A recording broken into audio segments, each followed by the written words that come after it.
Bom, primeiramente, professor, queria agradecer ao senhor pelo convite. É sempre bom a gente poder tá podendo contribuir, né? Como o senhor falou, eu realmente vim dessa casa da fisiologia, eu tentei a monitoria, mas infelizmente não passei na época e entrei na iniciação científica. E fiz meu TCC com o senhor, eu sempre me interessei muito por essa área da fisiologia, que é uma área, assim, que é uma área básica para a gente entender todos os outros, as outras doenças. Quem trabalha com clínica, com cirurgia, fisiologia e anatomia são básicas para a gente poder entender o que está acontecendo com o nosso paciente, né? Então, queria agradecer a oportunidade de estar aqui trazendo essa aula para os meninos.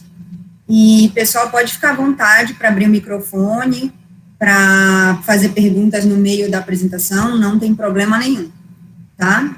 Então, vamos começar. Exame neurológico em cães e gatos. Realmente, como o professor falou, eu trabalho com cães e gatos, então essas outras perguntas que vocês tiverem de outras espécies, eu realmente não vou saber responder também, né, de peixes, aves, anfíbios, até outras espécies de mamíferos têm um sistema neurológico um pouco diferente, inclusive os humanos, eles têm um sistema neurológico muito diferente dos cães e dos gatos, por exemplo. Uma das diferenças que a gente vê, que a gente comenta muito nas nossas aulas de neurologia é o SARA, né, que é o sistema de ativação reticular, que é onde tem a iniciação do movimento no cão, né, no humano é no córtex cerebral, no cão é no SARA, que ele é no tronco encefálico. Então, a gente vê cães com neoplasias cerebrais que ainda conseguem andar e se manter em estação. No humano, quando a neoplasia já está avançada, isso seria impossível, né? Então, tem bastante diferença aí de espécie para espécie, até mesmo dentro da mesma classe, né? Então, quais são os objetivos de um exame neurológico, né? Primeiramente, é confirmar se realmente é uma doença neurológica. A gente tem muita essa confusão de ortopedia e neurologia, tanto por parte do tutor, quanto por parte de outros colegas, e até mesmo, muitas vezes o paciente tem duas alterações concomitantes, né, ortopédica e neurológica, e a gente tem que saber diferenciar, por exemplo, qual delas é a que está realmente causando aqueles sintomas clínicos, aqueles sinais clínicos, na verdade, né. Segundo objetivo é determinar a localização anatômica daquela lesão, né, então, o sistema nervoso, ele é composto por diversas áreas, né, desde cérebro, medula espinhal, cerebelo, o tronco encefálico, os nervos periféricos, os músculos, tudo isso faz parte do sistema nervoso. Então, a gente tem que determinar onde que está aquela lesão, até para a gente poder definir um possível diagnóstico e solicitar nossos exames complementares para a gente conseguir realizar o diagnóstico daquela lesão, né? Então, além disso, como eu falei, traçar diagnósticos diferenciais. Se eu tenho uma lesão, por exemplo, um exame neurológico que está me indicando que não há lesão em encéfalo, né, então eu não tenho alterações relacionadas a comportamento, a nervos cranianos, a marcha, ela está mais voltada para a coluna vertebral, eu vou voltar o meu diagnóstico para a coluna vertebral. Então, eu não vou pensar numa encefalite, numa meningoencefalite, eu não vou pensar numa doença infecciosa, por exemplo, muitas vezes, entendeu? Então, sabendo a localização, a gente tem mais ou menos como imaginar. Ou então, por exemplo, se for uma alteração multifocal, que eu tenho sinais de cérebro, cerebelo, alteração de comportamento, de alterações de sistema vestibular, isso me leva a crer que é uma doença mais multifocal, né? Então, eu não vou pensar num tumor localizado, por exemplo, vou pensar mais numa coisa generalizada. né? Então, tudo isso vai nortear a gente ali para o diagnóstico que a gente vai ter no final de dos exames complementares e tudo mais, né? Ajudar na escolha do tratamento também.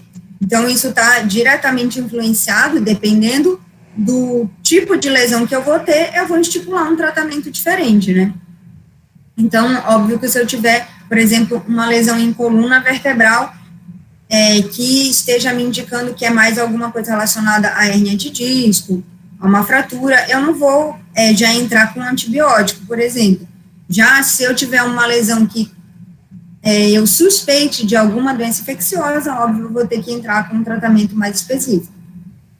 E determinar o prognóstico, né, principalmente quando a gente tem pacientes muito graves, ou então, mesmo casos de coluna vertebral, a gente tem, a literatura traz para a gente 5 fatores prognósticos, né, 5 graus de lesão de coluna vertebral, e esses graus estão diretamente relacionados ao prognóstico do paciente voltar a andar, né, então, um grau 1 seria um grau mais leve, um grau 5, um grau grave, que as chances do paciente voltar a andar são muito pequenas. Então, o que eu preciso para realizar o meu exame neurológico, né? Acaba que muita gente pensa, nossa, a neurologia é uma coisa muito avançada, eu vou precisar de equipamentos muito caros, mas pelo contrário, né? A gente precisa de um martelo, uma lanterna, uma pinça e o nosso cérebro. É o principal fator que a gente vai precisar dentro de uma consulta neurológica, é realmente o nosso cérebro, porque a cada teste que você faz no exame neurológico, seu cérebro já vai pensando em múltiplas coisas, já vai pensando na localização da lesão, já vai pensando nos diagnósticos diferenciais. Então, o cérebro é o mais importante. Os outros elementos a gente consegue facilmente substituir, né? Então, a lanterna, a gente pode a lanterna do celular, uma luz, alguma coisa mais simples, a pinça a gente consegue fazer com o próprio dedo, o pinçamento, quando precisa. Enfim, mas o nosso cérebro realmente é o mais importante dentro do exame neurológico. Então, o que a gente vai precisar? Primeiro, a gente vai fazer uma anamnese, né? A anamnese vai ter que conter, com certeza, a idade, raça, histórico prévio, né? Outras doenças que o paciente teve, às vezes alguma coisa que a gente nem imagina que possa estar causando uma lesão neurológica, pode vir a causar. Então, por exemplo, se a gente focar só na parte neurológica, a gente vai esquecer de perguntar, o paciente tem outras doenças? E às vezes é um paciente diabético, é um paciente hipertiroideu, e doenças metabólicas influenciam diretamente no sistema neurológico e podem causar lesões neurológicas. Então, sempre ter um histórico completo do nosso paciente. A idade é um fator muito importante para a gente tentar determinar o diagnóstico. A raça, né, existem algumas doenças dentro da neurologia que, inclusive, elas têm um nome de raça, né, por exemplo, tem uma doença chamada tremor idiopático do PUG, que inicialmente o PUG tinha aqueles tremores e ninguém sabia o que era, depois foi se evoluindo em estudos, e aí a gente tem, hoje, a gente se chama de meningoencefalite necrosante, mas muita gente ainda chama de tremor idiopático do PUG, né? Então, a raça, ela indica muito para a gente do que pode ser, né? Quando iniciaram os sinais clínicos, então, o tempo de evolução dessa doença, ele é muito importante, porque se for uma doença hiperaguda, a gente já imagina alguma coisa vascular, tóxica ou traumática, por exemplo. Se for uma doença subaguda ou crônica de algumas semanas, a gente já pensa numa doença inflamatória, infecciosa, ou até mesmo degenerativa.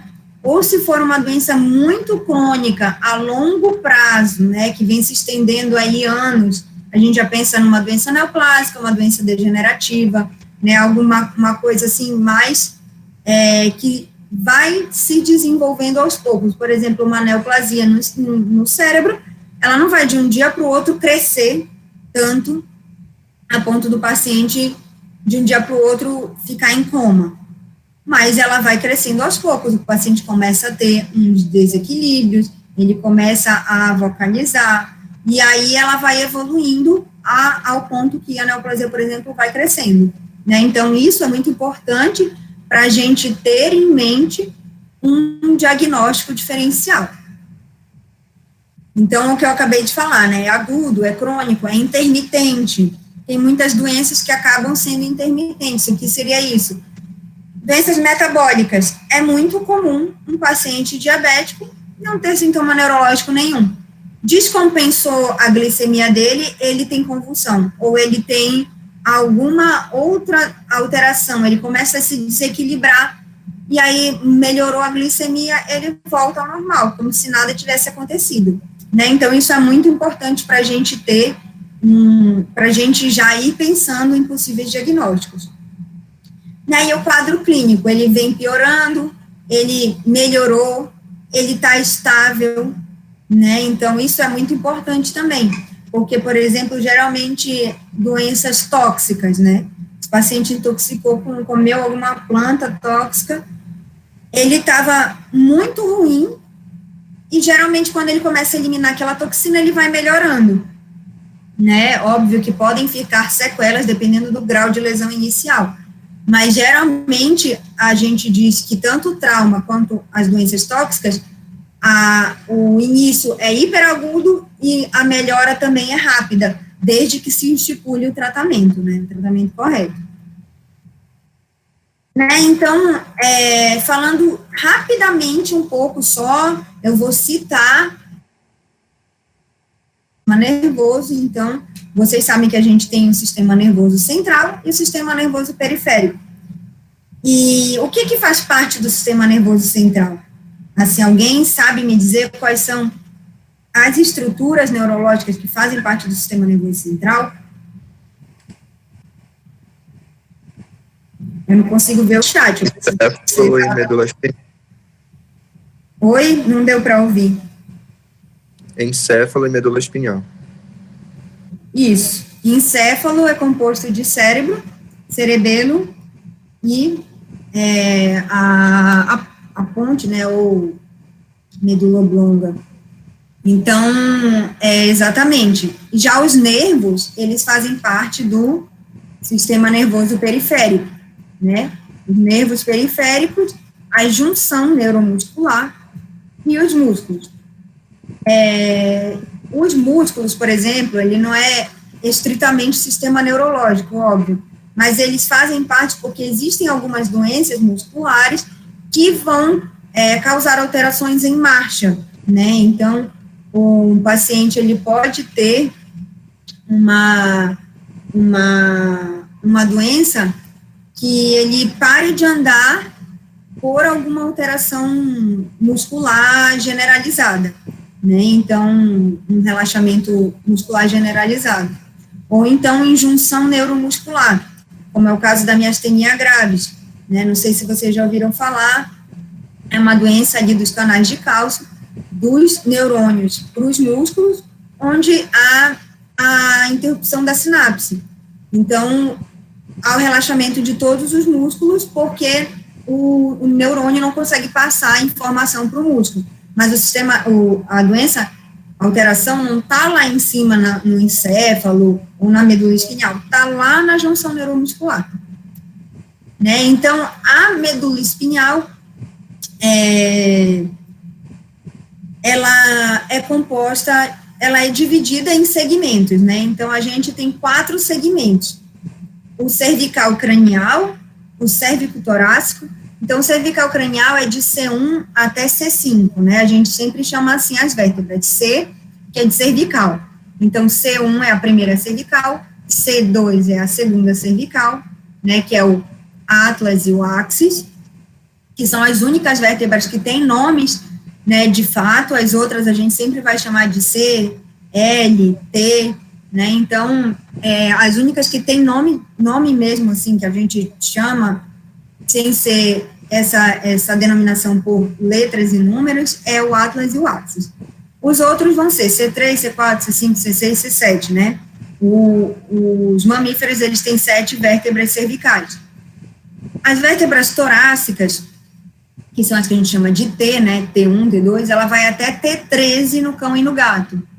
E as vértebras lombares, elas vão até 7, né, então são 7 vértebras lombares, a L1 a L7.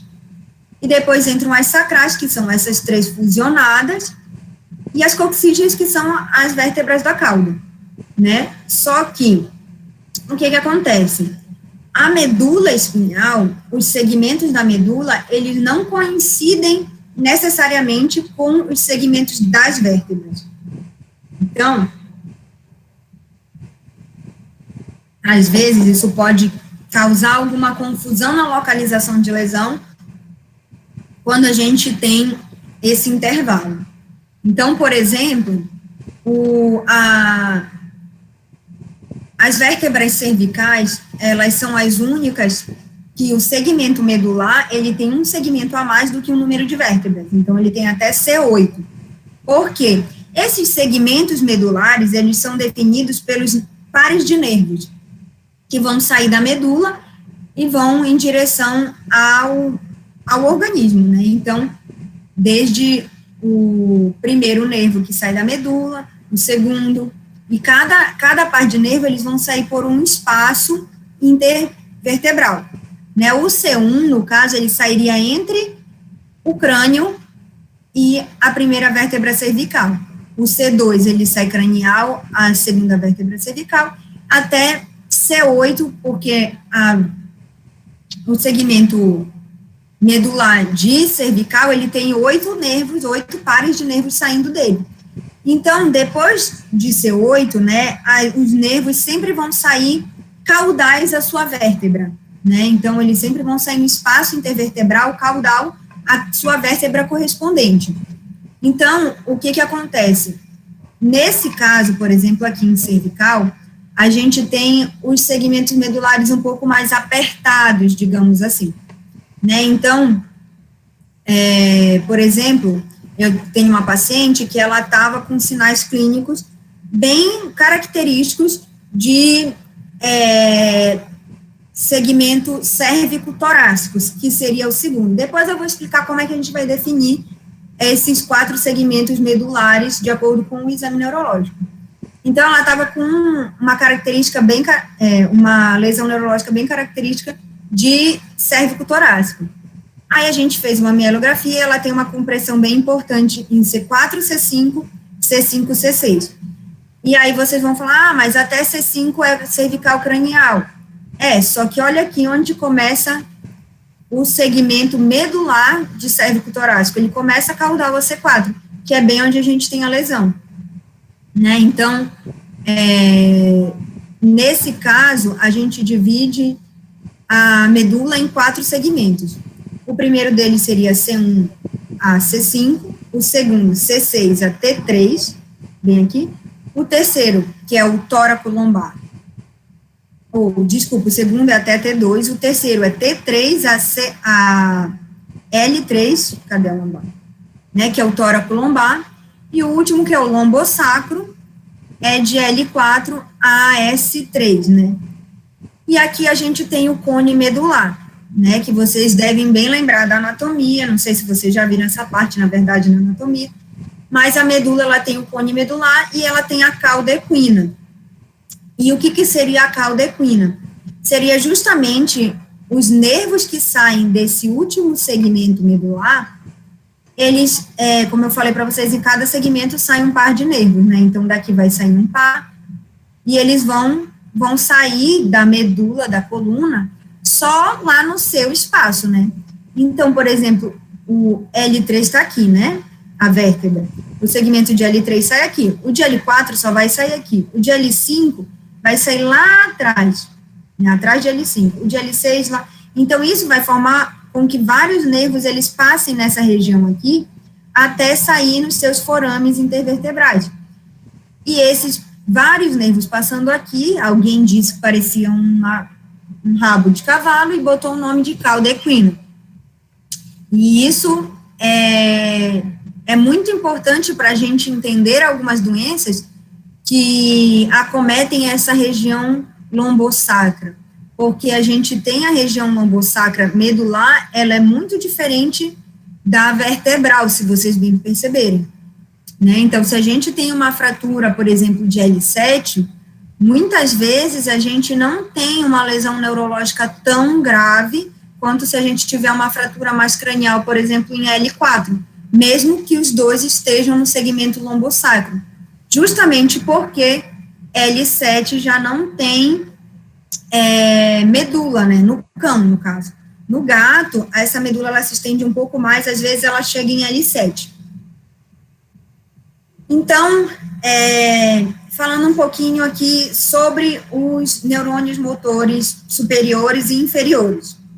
Neurônios motores inferiores, eles são aqueles que eles não estão apenas no sistema nervoso central, eles migram até o sistema nervoso periférico, né? Então, eles vão nos nervos, eles estão principalmente nos nervos, e eles chegam ali, o axônio dele chega até a medula espinhal, mas predominantemente eles vão estar nos nervos. E já os neurônios motores superiores, eles estão totalmente inseridos no sistema nervoso central, ou seja, na coluna vertebral, né? Então, a gente tem essa informação, né, dos neurônios sensoriais vindo para a medula espinhal, eles passam pela medula inteira, tem essa área aqui que a gente chama de núcleo Z, que é onde ocorre o cruzamento dos neurônios, né? Então, esses neurônios que trazem informação, eles vão cruzar e vão para o lado contralateral do cérebro.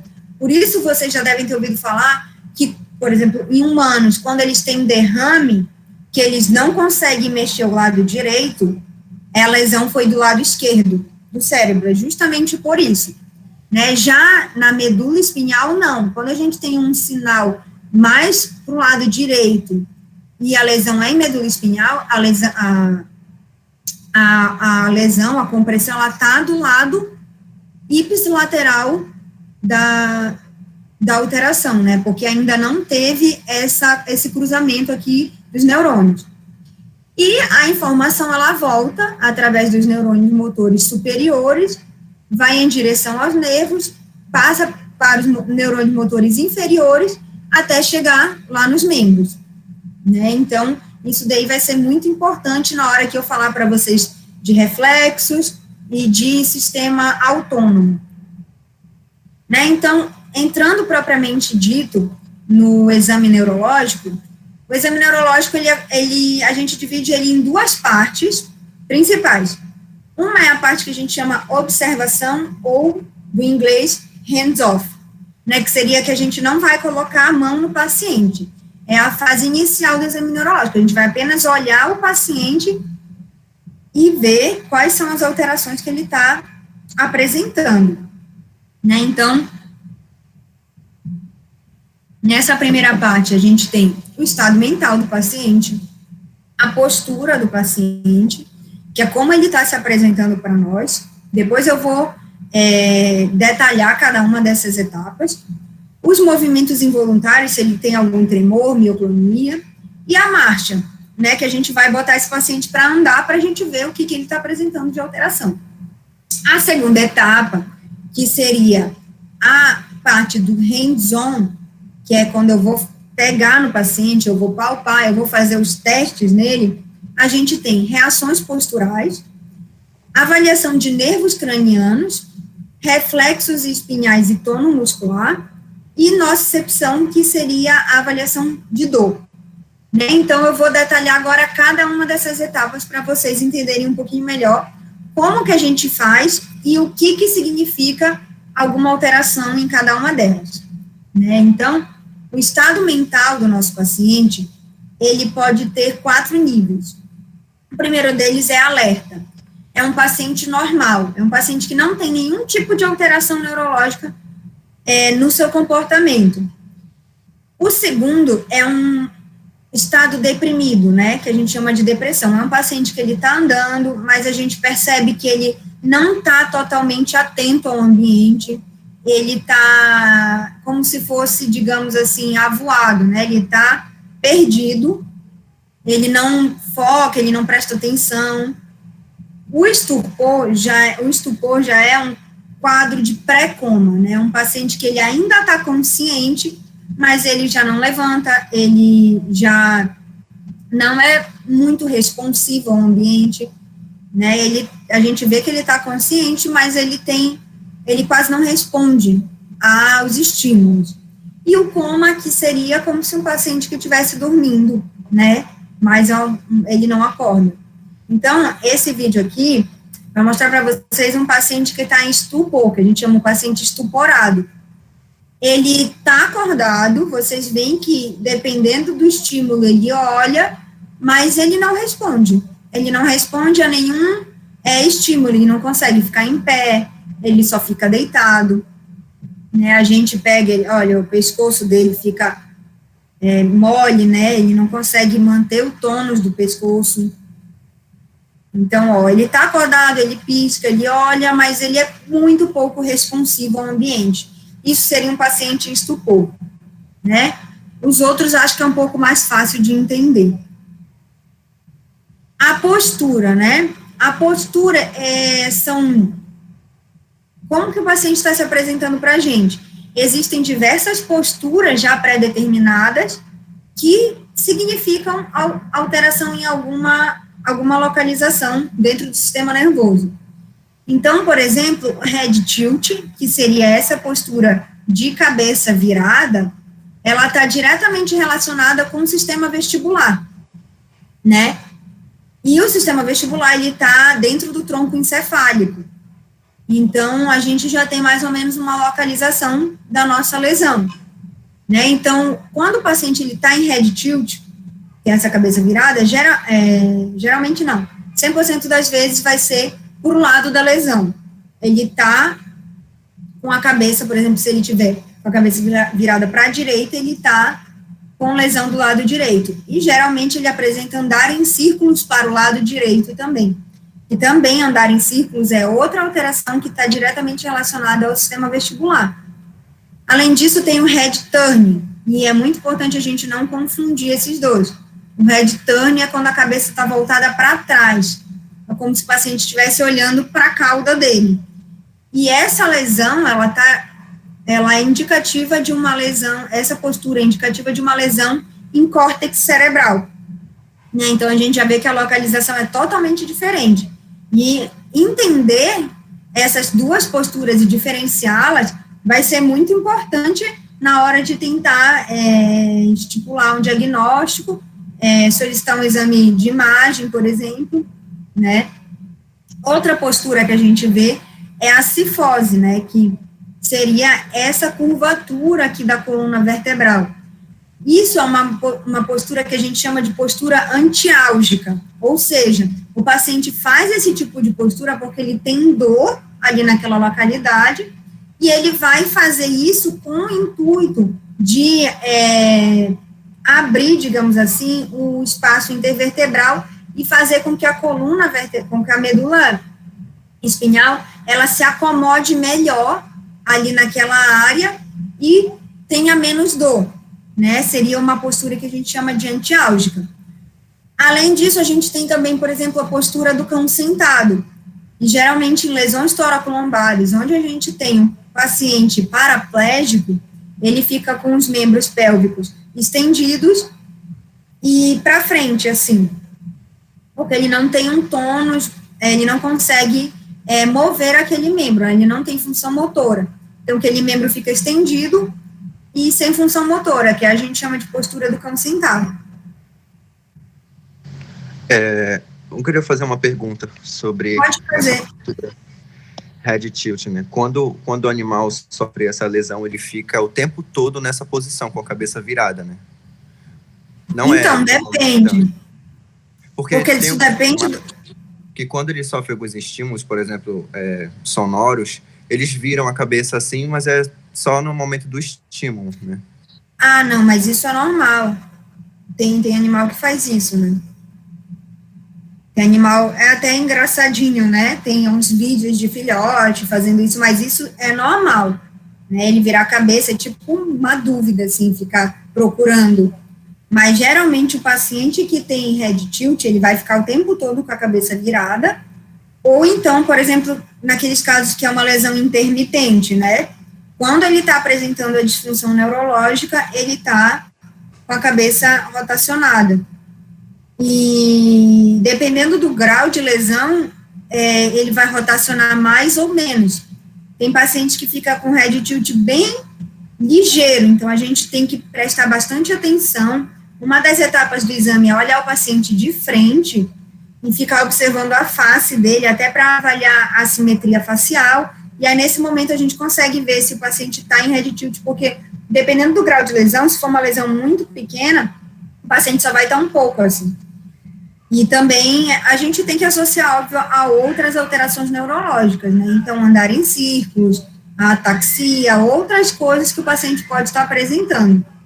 Geralmente, se o paciente ele apresenta uma alteração, a gente fica muito na dúvida. Esse que é o problema do exame neurológico. Muitas vezes a gente faz um teste, o paciente responde de uma forma, a gente faz de novo, o paciente responde de outra forma.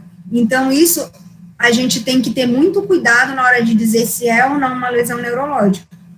Então, realmente, ter todo o histórico do paciente, avaliar de uma maneira bem acurada, bem minuciosa todos os testes para ver se realmente aquilo é uma lesão neurológica e se for, qual é a localização, né? Se realmente é um head tilt, se não é só impressão, entendeu? Tem muito disso, às vezes, e é sempre bom a gente anotar, porque às vezes a gente faz um exame neurológico, daqui a uma semana o paciente volta, se a gente fizer de novo, a gente vai ter mudanças naquele exame, né, naqueles testes que a gente fez. Então, isso daí é muito bom a gente anotar.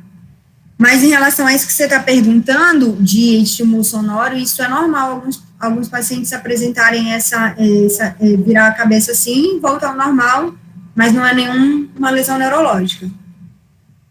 Ficou claro? Entendi. Esse head turn aí, ele pode estar relacionado com aquela questão do cachorro ficar todo o tempo rodando, né, atrás, por exemplo, atrás do rabo, ou não, aquilo lá também é uma coisa normal, assim, que o cachorro tem? Na realidade, o correr atrás da cauda pode ser uma lesão neurológica, pode ser uma crise epiléptica, pode ser normal. Então, assim, não dá para a gente ter certeza, a gente tem que avaliar. Se o paciente tiver head turn, ficar o tempo todo com a cabeça olhando para trás, ele tem com certeza uma alteração neurológica. Agora, geralmente, se ele tem head turn, ele vai andar em círculos, porque ele tende a andar para onde ele consegue enxergar, né? Então, dependendo do grau desse head turn, ele vai andar em círculos. Então, tanto numa alteração vestibular, quando o paciente tem head tilt, quanto em alteração de córtex cerebral, o paciente pode andar em círculos. Agora, o perseguir a cauda, diretamente perseguir a cauda, ficar andando rápido em círculos, pode ou ser normal daquele cachorro, ou pode ser uma crise epiléptica. É relativamente comum esse tipo de crise, né, o paciente correr atrás da cauda. Entendi, obrigado. Né, outra postura que é muito importante da gente avaliar é essa postura de Schiff-Sherrington. A gente vê esse tipo de postura quando o paciente tem uma lesão tóraco-lombar grave. Então, ele vai ter o tônus do músculo torácico aumentado e o do pélvico normal. Né, a gente vai olhar um paciente assim, muitas vezes, e vai pensar que ele está tetraplégico, e vai pensar logo numa lesão cranial, né, cervical, ou até um trauma craniano. Mas, quando a gente tem esse aumento do tônus de membro torácico, geralmente a lesão, ela é tóraco-lombar. E por que isso acontece? Existe um neurônio motor superior que ele faz um movimento inverso ao normal, né, que é o cabeça, no sentido cabeça-cauda. Ele é justamente de caudal para cranial. E esse neurônio motor superior, ele inibe o neurônio motor inferior que faz a contração muscular. Então, como a gente tem a secção desse neurônio motor superior num trauma agudo, superagudo de tórax lombar, a gente vai ter um neurônio motor inferior superexcitado, porque não vai ter essa ação inibitória. Então, ele superexcitado, ele vai fazer essa contração dos músculos dos membros torácicos e o paciente não vai conseguir se manter em estação, justamente porque ele não consegue flexionar os membros. Então, a gente vê nesses quadros, quando o paciente tem uma melhora da parte de dor, né, a gente faz analgésicos, faz anti-inflamatório, e ele tem uma diminuição daquela lesão, daquele componente inflamatório, ele tende a relaxar os membros torácicos, né, então, essa é uma postura bastante importante, porque a gente vai ter pode confundir a gente se a gente não souber desse neurônio motor superior, que é ascendente, né.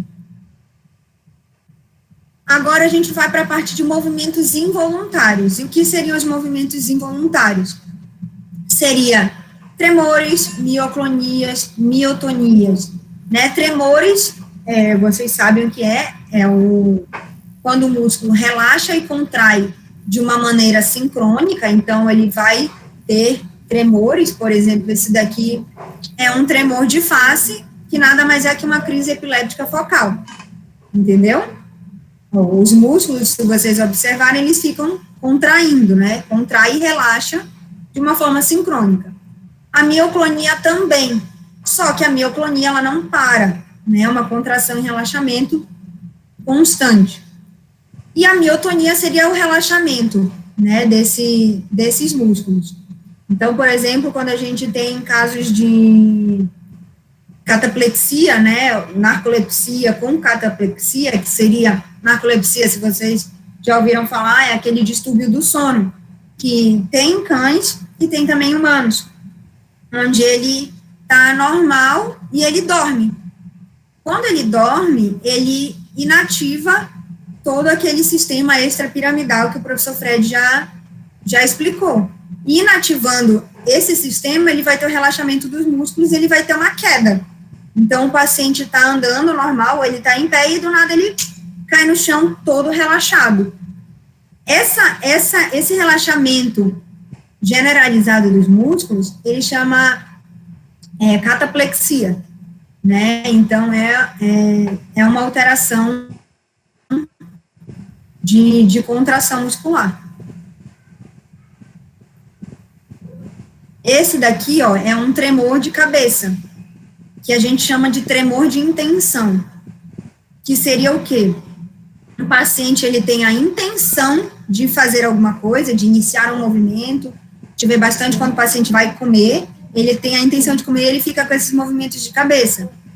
E isso está diretamente relacionado a alterações no cerebelo, né? Então, no sistema cerebelar, que tem também influência sobre o início do movimento, ele vai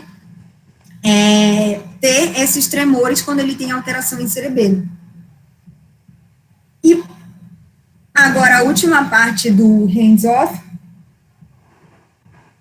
a gente vai botar o nosso paciente para andar, né? Quando a gente coloca o nosso paciente vai para andar, a gente vai analisar a marcha dele. Na marcha, a gente vai avaliar se ele tem ataxia, paresia ou plegia. E o que seriam esses termos? A paresia e a plegia, elas estão diretamente relacionadas com a função motora daquele membro, né? Então, seria uma fraqueza muscular. A paresia seria uma fraqueza e a plegia seria a perda total da função motora, né? Então, a diferença entre paresia e plegia está diretamente relacionada ao grau de lesão. Se eu tenho uma lesão mais grave, eu vou ter uma plegia, ou seja, o meu paciente não vai conseguir ter movimento naquele membro. Ele vai ter total relaxamento do membro. E uma paresia, não. Ele tem uma fraqueza, ele tem uma dificuldade, mas ele ainda consegue controlar os movimentos daquele membro. E aí, quando a gente tem uma paresia, a gente tem uma paresia ambulatória, que é quando o paciente ele tem função e ele consegue andar, a gente vai ver que ele tem uma fraqueza dos membros, ele anda esquisito, digamos assim, ou ele pode ter uma dificuldade, andar com espaços mais curtos, mas ele consegue andar, ou ele pode ter uma paresia não ambulatória, que seria, ele consegue mexer, mas ele não consegue ter o tônus suficiente para ficar em pé, né? Então, a gente observa isso em doença do disco intervertebral, né? A gente observa bastante, o paciente ele consegue mexer, por exemplo, se ele tiver uma lesão toracombar, ele mexe o membro pélvico, ele consegue puxar, mas ele não consegue levantar, ele não consegue se manter em estação. No caso desse paciente aqui, do vídeo, ele estava paraplégico, né? Ele não tem função motora desse membro. Então, vocês veem que ele anda com os torácicos, mas o membro pélvico é totalmente sem função motora. Então, olha, essa é a postura do cão sentado que eu comentei anteriormente. Ele fica com os membros estendidos, totalmente atônicos. Né? Então, aqui seria um caso de tetraparesia ambulatória. Deixa eu botar o último. Vocês veem que tem alteração nos 4 membros, né? E a gente observa esse paciente andando, depois de um tempo a gente consegue avaliar, quando a gente já tem mais experiência, que o membro torácico, ele está andando com passos curtos, e o membro pélvico com passos bem mais largos, bem mais atáxicos, que a gente chama justamente porque, olha, ele encruza, a ataxia seria a incoordenação. E a gente sabe que esse tipo de lesão, ele está muito relacionada à doença cervical caudal, né, cérvico-torácica. Por quê? Porque a gente tem uma lesão de neurônios motores inferiores em membros torácicos, então a gente vai ter uma lesão de nervos que fazem a contração e relaxamento do membro torácico. Além disso, ele sente dor ali naquela região, então ele vai andar mais devagar, com passos mais curtos, né? Já nos membros pélvicos, ele tem tanto a paresia, quanto ele tem a ataxia, que é a incoordenação, então ele anda com passos mais largos, ampla base, cruza os membros. Então, esse tipo de lesão, ele é muito característico de lesão cranial, de lesão cervical caudal, né, cervicotorácica. Já esse paciente aqui, ele tem paraparesia, ele consegue andar, mas ele tem uma fraqueza dos membros. E ele tem também, não sei porque esses vídeos estão travando. Acho que tem muito vídeo na aula e acaba ficando pesado. Mas vocês notarem, até o membro dele, ele não consegue posicionar corretamente. Ele fica com o membro o tempo todo assim. Ele consegue apoiar com os membros pélvicos, mas ele tem uma fraqueza e ele tem também ataxia, que é a incoordenação. Ele não consegue voltar o membro normal, então isso é uma ataxia, vocês lembrem desse nome, é uma ataxia proprioceptiva, né? Então ele tem alteração de propriocepção, ele não consegue voltar o membro para o posicionamento normal, que seria com os coxinhos no chão e os dedos para cima, né? Então ele fica andando com o membro apoiado dessa forma. Né? E a ataxia, né, que eu estou falando aqui, agora, para vocês entenderem melhor, é a incoordenação. Olha, essa paciente cruza os membros, né, arrasta as unhas no chão. Isso é bem característico de ataxia, né, de incoordenação. E a ataxia, ela é dividida em proprioceptiva, vestibular e cerebelar. E aí é muito importante a gente diferenciar, porque isso vai estar diretamente relacionado ao nosso diagnóstico, né, à nossa localização de lesão. Então, se for uma ataxia proprioceptiva, a lesão pode estar desde do neurônio sensorial, que leva a informação lá para o cérebro, toda a medula espinhal, córtex cerebral, que é quem vai identificar a informação, o neurônio motor superior ou o neurônio motor inferior. Então, tudo isso pode estar na alteração, na ataxia proprioceptiva. Já quando a gente vê a ataxia vestibular, a gente tem alguns outros sinais clínicos que são relacionados ao sistema vestibular. E a cerebelar também, né? Então, esse daqui, por exemplo, é uma ataxia vestibular. Olha, vocês veem que o paciente, ele está andando em círculos, né, que é bem característico. Olha, ele se desequilibra, ele não consegue manter uma marcha reta e ele tem essa incoordenação. Então, a gente vê que é um paciente, na verdade, esse paciente, ele tinha alterações em vários, a localização de lesão dele era meio que generalizada. Ele tinha sinais de várias alterações de córtex, de sistema vestibular, de cerebelo. Era um paciente que tinha hidrocefalia, né? Então, isso também a gente tem que interpretar quando a gente vê mais de uma alteração, mais de uma localização de lesão. Né? Já esse paciente, a gente consegue ver, ó, bem coordenada, ela tenta se levantar, mas ela acaba caindo, e aí a gente pensa bem da onde que vem essa ataxia, né, essa incoordenação. E aí a gente vê, ó, esses tremores de intenção, que foi o vídeo que eu mostrei anteriormente. Então, provavelmente, essa alteração dela está em cerebelo. Pode estar em outros lugares também, ela pode ter uma alteração difusa? Pode, mas justamente por isso a gente tem que fazer o exame neurológico mais detalhado, mais avaliar minuciosamente cada teste. Eduarda, licença. Sim. Oi, pode falar. Esses sinais, eles podem ser característica, por exemplo, de algum vírus específico que está agindo ali naquela região, ou só doenças mesmo? Não, na realidade, não existe nenhum sinal clínico patognomônico de uma doença específica na neurologia, né? A gente pensa na mioclonia, por exemplo, logo na sinomose. Mas tem outras doenças que podem causar mioclonia, sabe? É porque acaba que é a doença que mais... A sinomose, ela é a meningoencefalite mais comum em cães. Então, quando a gente vê um paciente com mioclonia, com algumas alterações que são características de doença infecto-contagiosa, infecciosa inflamatória, a gente pensa logo em sinomose, mas nenhum sinal clínico neurológico é patognomônico de nenhuma doença. Então, por isso que a gente tem que ver a alteração e pensar no local da lesão. E aí, correlacionar isso com outros sintomas, com outros sinais clínicos que o paciente está apresentando, com a idade, com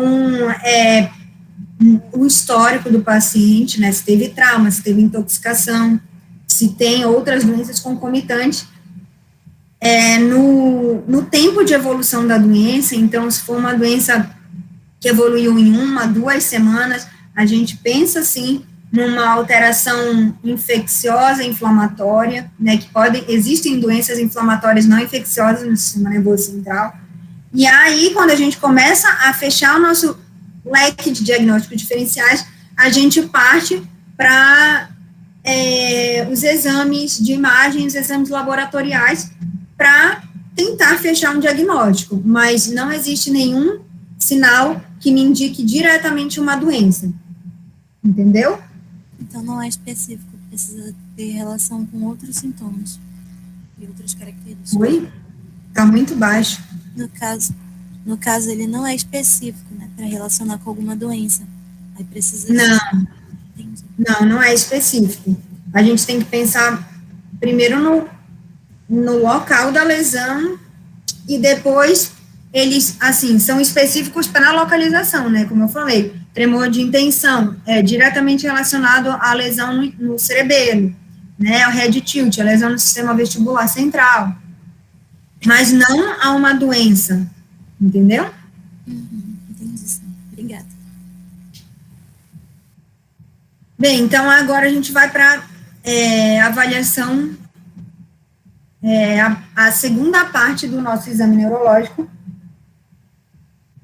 que seria o hands-on, né, quando a gente vai começar a tocar no nosso paciente, fazer testes de estímulo direto, né, então, a gente tem a avaliação dos nervos cranianos, e existem 12 pares de nervos cranianos, ou seja, 12 pares de nervos que saem da região de encéfalo, seja ela córtex cerebral ou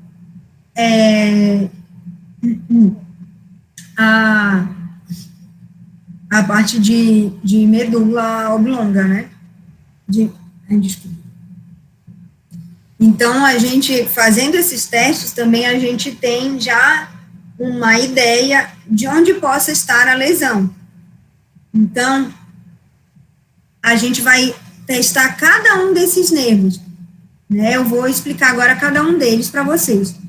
O primeiro é o olfatório. Então, a gente vai avaliar diretamente se o cão fareja. Geralmente, a gente deixa o paciente livre. Quando a gente está fazendo a anamnese, as perguntas para o tutor, deixa o paciente andar. Se a gente observar que aquele paciente está cheirando o ambiente, está reconhecendo, a gente já sabe que o primeiro nervo está normal. Agora, se a gente não vê o paciente fazer essas coisas, a gente tem que testar. E, geralmente, a gente usa cheiros agradáveis, né? Então, cheiro de comida é o que melhor dá para saber se esse paciente está realmente sentindo o cheiro. Porque acaba que existem testes de cheiro repulsivos, então, pessoas embebem com álcool ou com éter, um algodão, e põe para o paciente cheirar. E se o paciente afasta a face, assim, afasta a cabeça, não quer dizer que ele está sentindo o cheiro, porque existe um nervo, que é o quinto nervo, que é o trigêmeo, que ele vai inervar as terminações da narina. E esses cheiros repulsivos, ele pode estimular o trigêmeo. E o paciente, ele repele aquele cheiro, não por ele estar sentindo o cheiro, mas porque irritou a narina dele. Entendeu? Então, geralmente, a gente utiliza cheiros agradáveis ao paciente. O segundo é o óptico, que o professor Fred acabou de explicar, a questão da visão, né, o reflexo pupilar e a resposta à ameaça. A visão, a gente sabe diretamente, justamente, a gente põe o paciente ali, a gente vai ver ele andando, vai ver se ele está batendo em algum obstáculo, se ele tem dificuldade para sair, se ele, por exemplo, entra embaixo da mesa, se ele tem dificuldade para sair de lá, porque isso pode estar relacionado à visão, né? Além disso, o reflexo pupilar e o reflexo pupilar consensual, que é o reflexo do outro olho, né? Como o professor Fred acabou de explicar, existe o quiasma óptico. E o quiasma óptico, ele vai justamente fazer esse cruzamento dessas informações. Então, se eu vou incidir luz no olho esquerdo do meu paciente, eu cubro o olho direito com a minha mão mesmo, e incido luz no olho esquerdo e vejo se se a pupila esquerda contraiu e se a direita contraiu igualmente, porque esse é o normal. Se a pupila esquerda contraiu e a direita não, quer dizer que essa informação da pupila esquerda está chegando no meu encéfalo, mas tem algum problema ou no nervo óptico direito ou no quiasma, que aí o quiasma não vai deixar essa informação chegar para o outro lado, né? Já se eu tenho deficiência de contração pupilar nas duas pupilas, mesmo naquela onde eu incidi a luz, a gente já sabe que pode ter alteração em encéfalo, que é onde se insere o nervo óptico. Ou uma lesão de nervo óptico bilateral, né? Além disso, a gente tem a resposta à ameaça, que é aquela resposta que a gente faz assim para o paciente piscar. Só que isso, justamente antes, se chamava reflexo de ameaça. Hoje a gente sabe que não é um reflexo, é uma resposta porque ela passa tanto pelo cerebelo, quanto pelo córtex cerebral e cerebelo. Então, essa resposta, ela é captada pelo nervo óptico, né, que é a visão, ela vai passar pelo córtex cerebral, pelo cerebelo, o paciente vai entender que ele tem que fechar o olho, ele vai estimular o nervo facial, que é um nervo que controla a contração das pálpebras. Então, se eu tiver uma alteração nessa resposta, eu posso ter tanto alteração em nervo óptico, eu posso ter alteração em cerebelo, em cérebro, ou em nervo facial. Entendeu? Por isso que é importante a gente entender toda essa fisiologia, para a gente entender as lesões que a gente vai encontrando no meio do exame neurológico. Então, se eu tenho um reflexo pupilar normal, e eu tenho a resposta à ameaça ausente, eu sei que a minha lesão não está em nervo óptico, ele deve estar ou aqui em córtex cerebral, ou até mesmo no cerebelo, né? E aí a gente vai falar de outros 3 nervos, que são o nervo oculomotor, troclear e abducente. Esses 3 nervos, eles vão controlar a movimentação do olho. E aqui eu vou falar bem de cão e de gato, porque justamente comentaram agora na aula do professor Fred Camaleão, ele consegue ter um controle separado dos 2 olhos. A gente não consegue, os humanos, o cão, o gato, a gente não consegue ter esse controle separado. Então, se a gente tem um estrabismo, a gente tem uma alteração neurológica, seja ela no nervo ou no sistema nervoso central, que seria o encéfalo, né? Então, eles vão controlar o movimento dos olhos. Se vocês olharem aqui nesse vídeo, esse olho daqueles pacientes está normal, já o outro, ele está com estrabismo lateroventral, né? Então, a gente tem uma alteração aí de nervo oculomotor. Geralmente, quando a gente tem uma rotação da pupila, isso dá para ver em gato, porque eles têm a pupila em fenda, a gente tem uma alteração em nervo troclear, né? Então, se a gente tiver um gato que a fenda de um dos olhos estiver normal e a outra estiver rotacionada, provavelmente a alteração é nesse nervo aqui, ou na parte de encéfalo, né, que está onde ele está se inserindo. Além disso, a gente tem o trigêmeo, que é aquele que eu já comentei anteriormente. O trigêmeo, ele tem o neurônio sensitivo, que ele inerva várias partes da face do paciente. Então, tanto a parte de narina, quanto a parte de pálpebra, né, medial, e músculos mastigatórios, e a região auricular, ele vai nervar essa área, e ele é um nervo sensitivo, então a gente vai ter um reflexo. Geralmente, os testes que a gente faz é colocar uma pinça aqui, dentro da narina, não muito dentro, mas só encostar, o paciente ele tem que repelir. A mesma coisa aqui nos ouvidos, né, na orelha. E a parte medial da pálpebra tem que ter sensibilidade também. Né, o nervo facial, que é o 7º, ele vai controlar tanto as respostas motoras, como eu comentei para vocês da resposta à ameaça. Então, a contração da pálpebra, quanto ele vai controlar a parte de simetria facial. Né, a gente vê principalmente a parte aqui na região da orelha, da pálpebra e dos lábios. Quando eu falei para vocês que a gente tem que avaliar o paciente de frente e ficar olhando para ele, ver se tem alguma assimetria, era disso que eu estava falando. Vocês podem ver que esse lado aqui desse paciente está totalmente relaxado, né? Então, tanto ele tem pitose palpebral, pitose labial, e tem alteração aqui no pavilhão auricular, que está caído.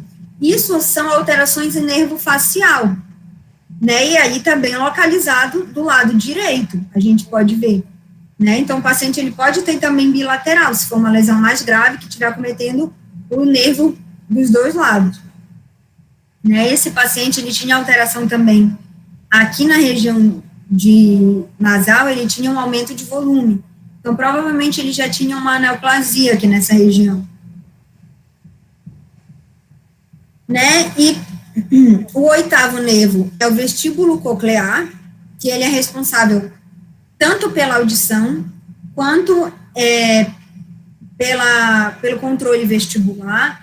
Então, para testar a audição, geralmente a gente vai por trás do paciente para ele não ver, e a gente faz assim, ou bate palma, e aí esse paciente ele tem que se assustar, ou ele tem que mexer a orelha, né, porque quando a gente faz esse som, o cão e o gato, eles mexem a orelha de acordo com o som que eles estão ouvindo. Se a gente faz esse som na parte de trás da cabeça dele, geralmente eles mexem a orelha para a parte de trás, ou mesmo vão virar para olhar. E a parte vestibular, a gente pode ter tanto alterações, como eu falei antes para vocês, de head tilt, né, principalmente se for sistema vestibular central, como a gente pode ter nistagmo. E o que seria o nistagmo? Seria a rotação, o movimento alterado dos olhos, né? Então, esse nistagmo, nesse caso, é um nistagmo que a gente chama de rotacional, mas ele pode também ser vertical, e ele pode ser, horizontal, que é de lado, ele fica fazendo isso daqui, né, com o olho, o globo ocular, ou ele pode ser vertical, que ele fica fazendo esse movimento. Geralmente é bilateral, mas pode ser também unilateral se a gente tiver uma lesão de sistema vestibular periférico, por exemplo, né, do nervo vestíbulo coclear, só de um lado. E geralmente, quando ela é horizontal, pode ser tanto central quanto periférica. Já nesse caso, que era rotacional, ele é mais central, né? Geralmente o sistema nervoso, o sistema vestibular central, né? Já o nervo glossofaríngeo, ele é responsável pela deglutição e pelo paladar, né? Então, tem a função motora e a função sensitiva dele. O paladar, no nosso paciente, a gente não tem como avaliar isso, né? Porque a gente não tem como saber se ele está sentindo o gosto das coisas, a gente não tem como perguntar. E o cão, ele é muito difícil, o cão e o gato, é muito difícil da gente saber se ele não está comendo porque ele não está sentindo gosto ou se ele não está comendo por alguma alteração sistêmica, né?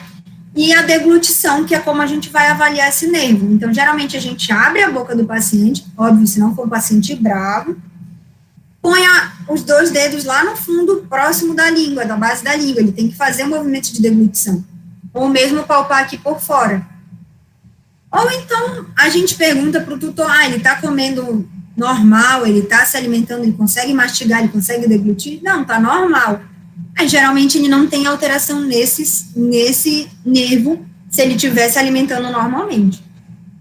E, por fim, os últimos nervos seriam o vago, que é o 10º nervo. Ele é responsável pelo controle de movimento das vísceras abdominais, né? Então, tanto a parte de peristaltismo intestinal, frequência cardíaca, respiratória. Se a gente tiver alteração no nervo vago, a gente pode ter alteração em todas essas vísceras, no geral,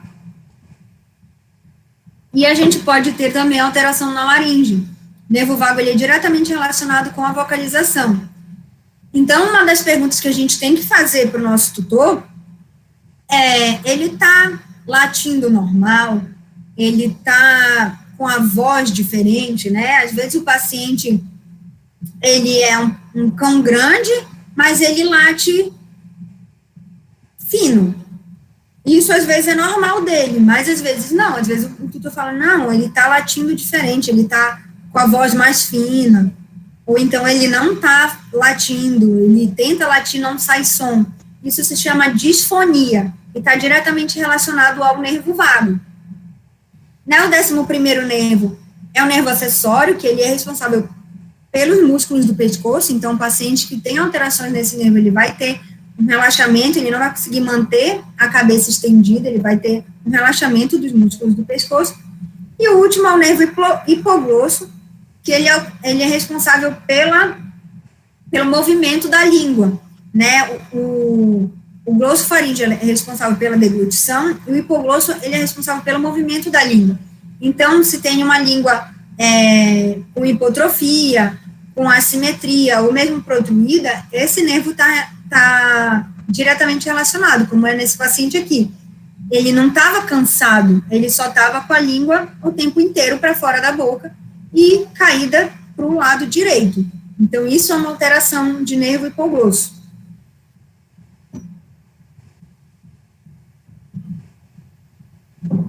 Agora a gente vai para a parte de avaliação de reações posturais.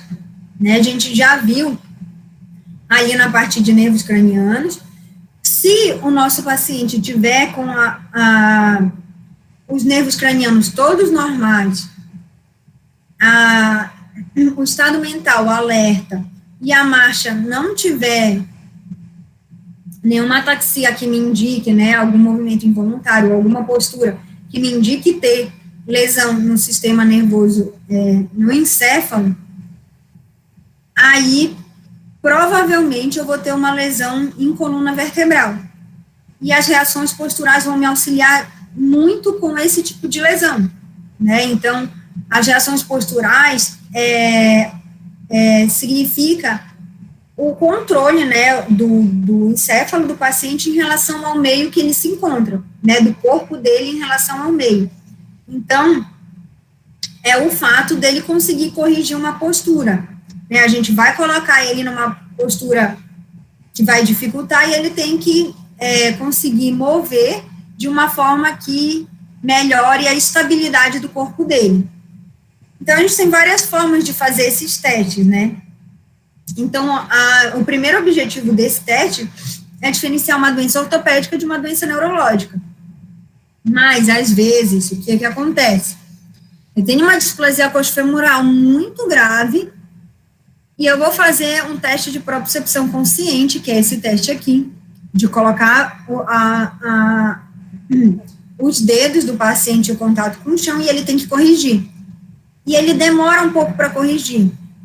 Isso pode ser neurológico, com certeza, mas alguns pacientes que estão com muita dor, eles vão evitar fazer esse movimento para não ter que mexer a articulação, né? Então, por exemplo, isso é o meu ombro, óbvio, mas digamos que é a coxa femoral. Se alguém põe assim, eu tenho que corrigir, eu tenho que mexer aqui para poder corrigir.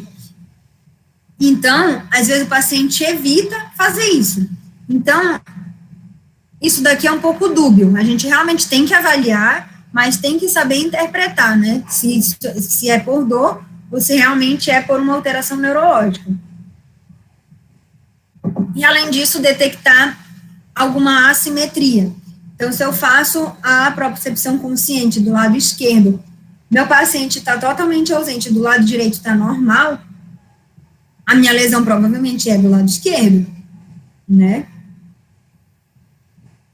Então, os testes que a gente usa são propriocepção consciente, que é o que eu acabei de falar para vocês, o teste de saltitamento, que é quando a gente pega, geralmente, o paciente pequeno, a gente pega o paciente, segura um membro dele, e com outro membro a gente põe um membro no chão e vai colocando o corpo dele para o lado. Então, ele vai saindo do eixo neutro de gravidade, e ele tem que voltar para o eixo neutro de gravidade, pegando aquele membro que está no chão e botando, né, para um lugar onde ele consiga apoiar, onde ele tenha um apoio que ele consiga se sustentar. Então, esse seria o teste de saltitamento. E o de posicionamento tátil também, geralmente, a gente faz com pacientes pequenos, a gente pega no colo e coloca um objeto, um obstáculo. Então, por exemplo, aqui está um membro do meu paciente, eu vou fazer isso na mesa. Ele tem que fazer isso daqui, com o membro. Né? Esse é o normal. Se ele não fizer, se ele for e os membros dele ficarem para trás, quer dizer que ele tem alguma alteração de propriocepção consciente naqueles membros. Então, aqui fazendo o teste de propriocepção consciente no membro torácico, sempre que a gente faz esse teste, a gente tem que apoiar o paciente, né? Então, olha, aqui vocês vêm apoiando aqui essa parte da pelve do paciente e fazendo o movimento, né? Aí, ó, ele tá com a propriocepção consciente diminuída desse lado. E a gente ligeiramente vai largando o peso do paciente e aí geralmente é quando ele corrige, né? Se ele corrigir rápido, é porque tá normal. Se ele demorar que seja 1 segundo para corrigir, já está diminuída, tá? E a gente entra aí nos reflexos espinhais, né? Os reflexos, como o próprio nome diz, é um reflexo. Então, ele não precisa passar, essa mensagem não precisa passar pelo córtex cerebral para a gente ter a resposta. Então, a gente vai ter um neurônio sensorial, ele vai vir até a medula, ele vai passar por um neurônio acessório e vai passar por um neurônio motor inferior. E esse neurônio motor inferior vai entender a resposta e vai puxar o membro, né? A gente, basicamente, tem alguns reflexos de membros torácicos. A gente tem o que é mais fidedigno, é o reflexo de retirada, né? Que é o reflexo flexor, que é quando a gente pega aqui no interdígito, o paciente puxa o membro, e ele tem que flexionar as 3 articulações, né? Então, ombro, cotovelo e carpo. Mesma coisa no membro pélvico, ele flexiona as 3 articulações. Mas o membro pélvico a gente também usa o reflexo patelar, né? Que é quando a gente pega o martelinho, bate ali no joelho, que você já deve ter visto até no Chaves. Vocês são muito novos, talvez não tenham visto Chaves. Mas bate ali no joelho e a perna levanta. Esse é um reflexo, gente. Essa mensagem não chega na nossa cabeça. Inclusive, se vocês fizerem vocês mesmo, a perna tem que estar relaxada, né? Os músculos, eles têm que estar, não podem estar encostando no chão, o pé. Então, bate ali entre a patela e a tuberosidade da tíbia e a perna vai levantar. Isso é um reflexo. Então, a gente vê, não é uma coisa que a gente controla, né? Então, o nosso neurônio motor superior, ele não está relacionado aos reflexos. Somente o neurônio motor inferior. E aí vai entrar a chave do negócio para vocês entenderem a localização de lesão em coluna vertebral, né, em medula espinhal. Tá? Então, eu vou explicar agora para vocês. O neurônio motor superior, ele é como se fosse o professor, né? A gente faz essa brincadeira que é para a pessoa entender melhor. Ele que vai modular o neurônio motor inferior, para o neurônio motor inferior não ficar muito excitado, ele vai modular o neurônio motor inferior. Então, a informação vem lá de cima do córtex cerebral, passa pelo neurônio motor superior e passa pelo neurônio motor inferior para modular a resposta de contração muscular, para não ficar uma contração exacerbada, mas também para não ficar relaxamento, né? Então, ele é o modulador. E ele vai modular a classe. Então, a classe fica comportada, o professor consegue dar aula, tudo normal. Se a gente tiver uma lesão em neurônio motor superior, né, que é o professor, essa classe, essa turma de alunos, eles vão ficar endiabrados, eles vão começar a gritar, a pular, a brigar, e isso é uma hiperexcitação, né? Então, quando a gente tem uma lesão de neurônio motor superior, a gente pode ter os reflexos ou normais ou aumentados, né? Então, o neurônio motor superior, ele está ali em toda a medula espinhal. Já o neurônio motor inferior, ele está só nos nervos periféricos, então, ele vai estar ali nas intumescências, que a gente chama de intumescência torácica, e intumescência torácica e intumescência lombosacra, que é justamente os nervos que descem para os membros, e eles que vão inervar os membros para fazer a contratura muscular, para manter esse paciente em estação, para ele fazer o movimento de caminhar. Então, são os neurônios motores inferiores que descem aqui até os músculos dos membros.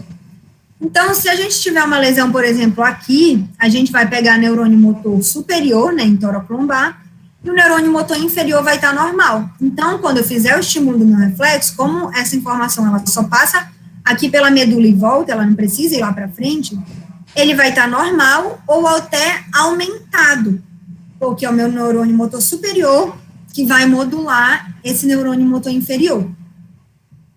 Já se eu tenho uma lesão em neurônio motor inferior, né, então se eu tenho uma lesão caudal aqui que está pegando a intumescência, né, os gânglios dos nervos, eu vou ter uma lesão aqui, eu não vou ter os meus alunos. Eu vou ter uma sala vazia, eu não vou ter nenhum movimento. Eu não vou ter o reflexo. Então, os meus reflexos, eles vão estar diminuídos a ausentes, né? Isso vai depender do grau de lesão. Então, se eu fizer o pensamento, esse paciente puxar um pouco, mas não puxar totalmente, se eu fizer o reflexo patelar e ele for só um pouquinho assim para frente, é o reflexo diminuído. Ou pode estar até ausente, eu pinço e aquele membro nem se move. Né? Então, vocês podem ver aqui, esse vídeo vai testar o tono muscular, não acredito.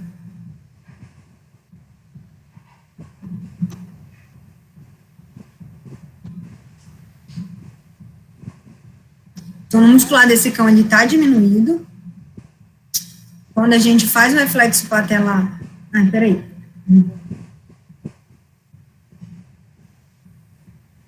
Mano, eu vou tirar aqui da apresentação, que agora vai normal.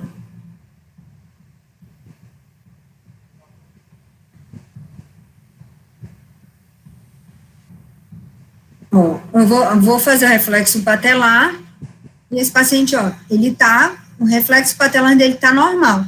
Agora eu vou fazer o reflexo flexor. Vou fazer o reflexo patelar do outro lado primeiro. E aí, testando o tônus dele tá diminuído, ele não tem aquele reflexo de contratura. Então, ó, ele tá com o reflexo patelar normal, do outro membro também. Já o reflexo de retirada, o reflexo flexor, está diminuído. Ele puxa o membro, mas não puxa muito bem. Vocês veem que até o paciente vai lá, olha, ele está sentindo, mas ele não consegue puxar. Então, isso está diretamente relacionado ao neurônio motor inferior. E nesse caso, a gente tem alteração de neurônio motor inferior nos 4 membros, né? Então, a gente vai, se vocês veem aqui o finalzinho do vídeo, ele puxa, mas ele não flexiona as 3 articulações, ó. Ele flexiona o ombro e o cotovelo um pouco, mas ele tem função motora no membro, mas ele não tem o reflexo normal, ele tem o reflexo diminuído. Né? Além disso, a gente tem alguns outros reflexos, como o reflexo anal, né, que vocês viram ali no outro vídeo, fazendo um pinçamento do ânus, e ele tem que contrair, ou mesmo a gente coloca uma luva e faz uma palpação retal, e quando a gente faz a palpação retal, a gente tem que sentir o esfíncter contraindo ao redor do nosso dedo. É o normal de um paciente que está normal. E existe o reflexo cutâneo do tronco, ou reflexo do panículo, que é aquele reflexo que a gente faz pinçando as costas ali do paciente, né? Esse reflexo, ele não é de todo o membro, eu já vi gente fazendo esse reflexo aqui na região torácica cranial, então vai dar negativo, óbvio, porque ele é um reflexo tóraco-lombar, então de T3 a L3, L4. Porém, a gente sabe hoje que ele não é um reflexo tão acurado. Tem pacientes que são normais, ali não tem alteração de neurônio motor inferior, mas não tem um reflexo, o reflexo deles é ausente, em alguns pontos. Então, a gente faz, mas não é uma análise tão confiável. Né? Então, aqui só para vocês entenderem um pouco, né, daquela parte que eu falei para vocês de neurônio motor inferior e neurônio motor superior. Aqui a gente vai ter as intumescências cérvico-torácica e lombosacra. Quando a gente tem uma lesão em C1, C5, a gente vai ter lesão de neurônio motor superior, certo? Dos 4 membros. Então, como é que tem que estar os meus reflexos no membro torácico?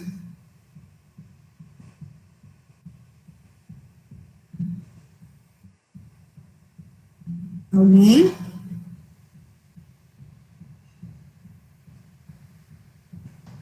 Qual é a pergunta? Desculpa. Se eu tenho uma lesão aqui no meu segmento medular cranial, cervical cranial.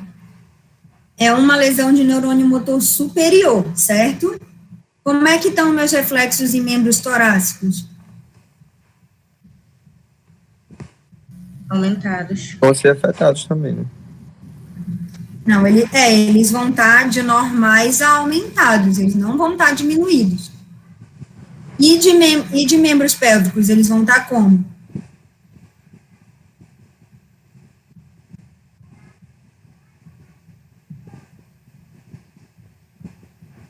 Vamos, gente, vocês sabem. Relaxados? Não, ele vai estar também de normal a aumentado, porque eu tenho aqui o meu neurônio motor superior, tanto para o membro torácico quanto para o membro pélvico, entendeu? Aqui eu vou ter aquele neurônio que vai inibir a contração dos meus músculos. Então, eu vou ter um reflexo mais aumentado, né? O músculo vai contrair com mais vigor.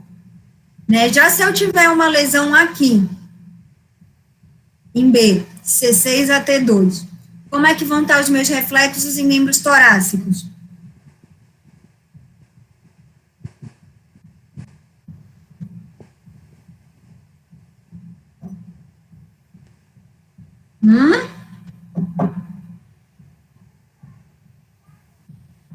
Neurônio motor inferior ou neurônio motor superior?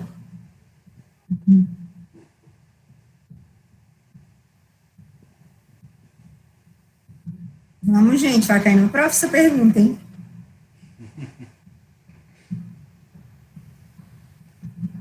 Lembra que aqui, ó, é a intumescência, né, de membro torácico. Se a intumescência é da onde está saindo os nervos, é meu neurônio motor inferior. Se eu tiver uma lesão nessa região, de C6 a T2, eu vou ter uma diminuição dos reflexos em membros torácicos. E em membros pélvicos, como é que vão estar os meus reflexos?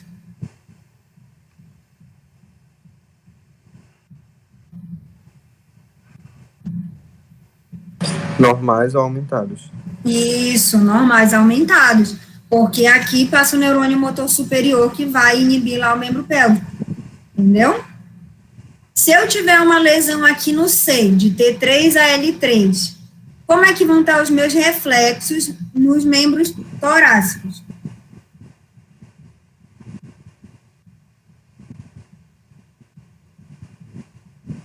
Vão estar normais. Exato, vão estar normais, a não ser que eu tenha aquela postura de Shift-Sherrington, mas aí já é uma exceção, né? Porque como eu tenho aquele neurônio motor superior que ele passa de forma ascendente, ele vai inibir o relaxamento, ele vai inibir a contração muscular. Se eu tiver uma lesão muito grave em tórax lombar e tiver lesão desses neurônios motores superiores, eu vou ter uma contração muscular em torácico. E aí, mesmo que eu faça os reflexos, ele não vai contrair, mas não porque ele não tem um reflexo. Ele vai contrair porque os músculos estão, ou ele não vai flexionar porque os músculos estão contraídos, entendeu? Mas o normal, o que a gente encontra, geralmente, é estarem normais. E em membros pélvicos, como é que eles vão estar, os reflexos?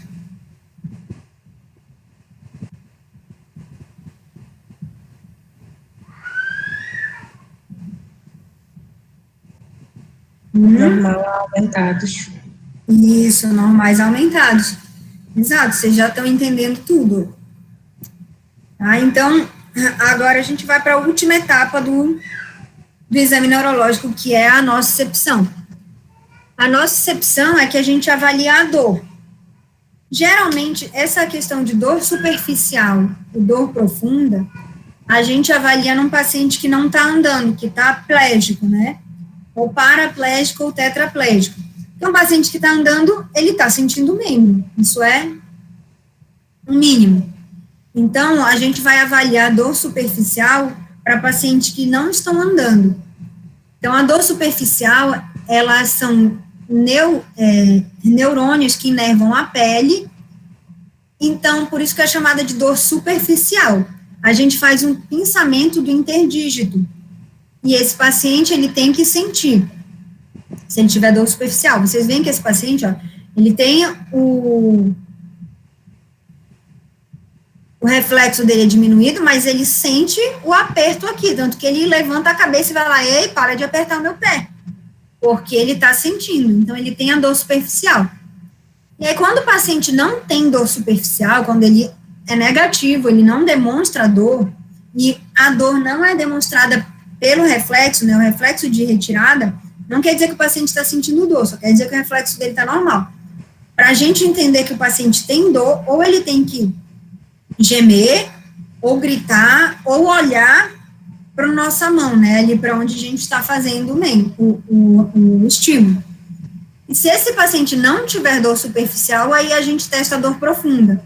E a dor profunda, ele seria neurônios que inervam tanto a fáscia quanto o osso. Então, a gente faz o pinçamento do dedo, né, então, geralmente a gente utiliza pinça, ou mesmo o nosso dedo, e faz o pinçamento do dedo mesmo, que seria o osso e a fáscia daquele paciente. Se a gente fizer esse pinçamento, o paciente nem demonstrar que está sentindo dor, é porque o grau de lesão, ele é muito maior, né? Então, aqui eu trouxe um desenho esquemático para vocês, que seriam as fibras dos neurônios.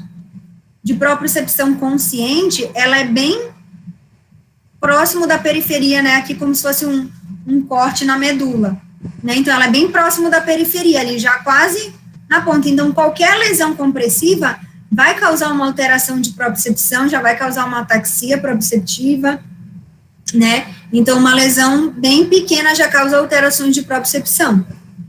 Já a capacidade de andar, as fibras, né, que controlam essa contração muscular, ela já é um pouco mais profunda, né? Então, a gente precisa de uma lesão um pouco maior para ter lesão aqui nesses neurônios.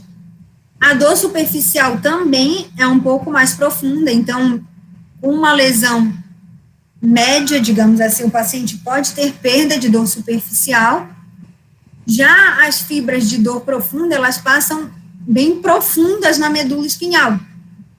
E isso quer dizer que quando o paciente ele perde dor profunda, ele tem uma lesão bem grave.